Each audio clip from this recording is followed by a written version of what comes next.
কুরুক্ষেত্র যুদ্ধ পৌরাণিক ইতিহাসে এর চেয়ে বড় আর রক্তক্ষয়ী সংঘাত খুব কমই আছে। তো চলুন আজ আমরা এই মহাকাব্যিক লড়াইয়ের একদম গভীরে যাই, খুঁজে বের করার চেষ্টা করি ঠিক কী এমন কারণ ছিল যার জন্য ভাইরা একে অপরের বিরুদ্ধে অস্ত্র ধরতে বাধ্য হয়েছিল। এই পুরো বিষয়টা বুঝতে গেলে আমাদের একদম গোড়ার প্রশ্নে যেতে হবে, মহাভারতের এই মহাযুদ্ধটা আসলে কেন হয়েছিল। এর উত্তরটা কিন্তু লুকিয়ে আছে হস্তিনাপুরের সিংহাসনের জটিল ইতিহাসে। তো প্রথমেই দেখা যাক সেই মূল কারণগুলো যেগুলো এই যুদ্ধের আগুনটা জ্বালিয়েছিল।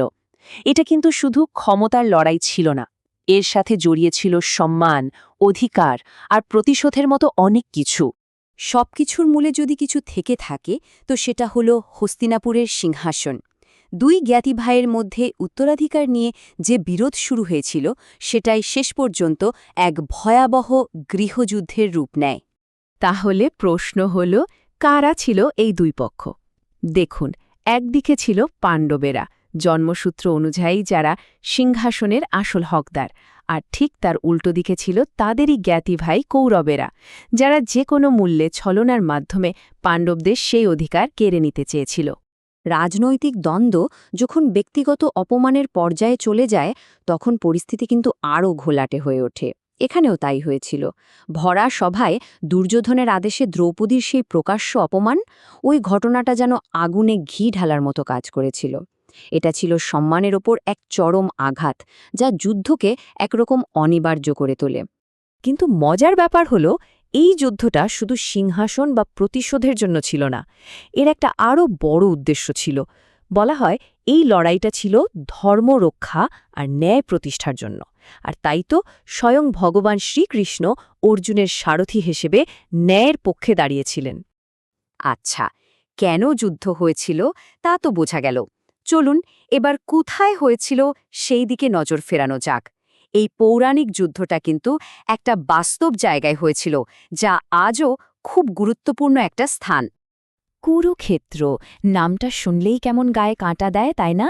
এটা শুধু একটা নাম নয়, এটা এখনকার ভারতের হরিয়ানা রাজ্যে অবস্থিত একটা ঐতিহাসিক আর পবিত্র ভূমি। এই সেই বিশাল প্রান্তর যা মানব ইতিহাসের অন্যতম ভয়াবহ এক যুদ্ধের সাক্ষী। কুরুক্ষেত্রের গুরুত্ব কিন্তু শুধু যুদ্ধক্ষেত্র হিসেবেই নয়। ঠিক এখানেই যুদ্ধের ময়দানে কিংকর্তব্য বিমূঢ় অর্জুনকে শ্রীকৃষ্ণ জীবনের সার কথা মানে ভগবদ্গীতার জ্ঞান দিয়েছিলেন। জায়গাটার নাম হয়েছিল প্রাচীন রাজা কুরুর নামে, যার মানে হল কুরুর ভূমি। আর এখানেই একসময় থানেসার নামে এক প্রাচীন শহর ছিল।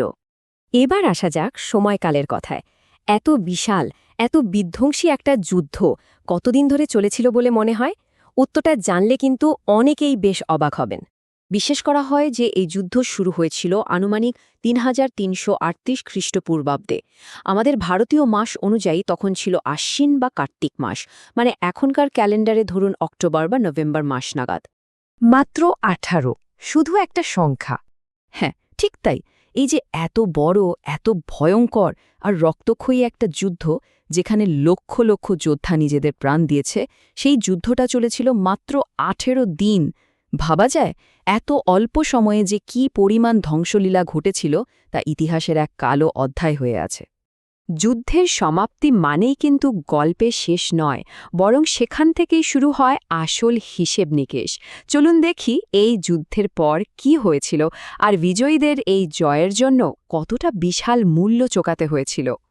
এক কথায় বলতে গেলে কুরুক্ষেত্রের যুদ্ধ ছিল হস্তিনাপুরের সিংহাসন দখলের এক ভয়ঙ্কর লড়াই।